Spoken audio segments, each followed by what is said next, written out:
तर देशामध्ये औरंगजेबाच्या कबरीचं महिमा मंडन होणार नाही असं मुख्यमंत्री देवेंद्र फडणवीसांनी स्पष्ट केलेलं आहे। फक्त छत्रपती शिवरायांच्या मंदिराचं महिमा मंडन होणार असं फडणवीसांनी म्हटलंय।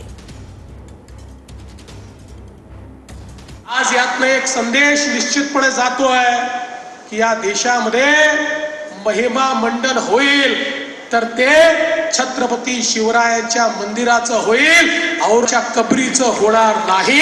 हे देखील या निमित्ताने लक्षात घेतलं पाहिजे।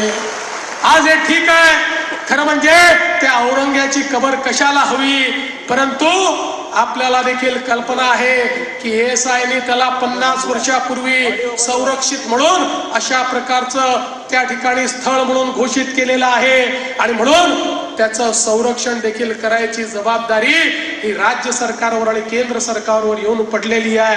काय दुर्दैव आहे, ज्या औरंग्याने आमच्या हजारो लोकांना मारलं त्याच्याच कबरीचं संरक्षण आम्हाला करावं लागतं। पण एक वचन तुम्हाला निश्चितपणे देतो, काहीही झालं तरी या महाराष्ट्रामध्ये औरंगजेबाच्या कबरीचं महिमा मंडन होऊ देणार नाही, त्याचं उदात्तीकरण होऊ देणार नाही। त्याचं उदात्तीकरण करण्याचा कोणी प्रयत्न केला तर तो प्रयत्न त्याच ठिकाणी चिरडून टाकण्याचं काम या आम्ही केल्याशिवाय राहणार नाही।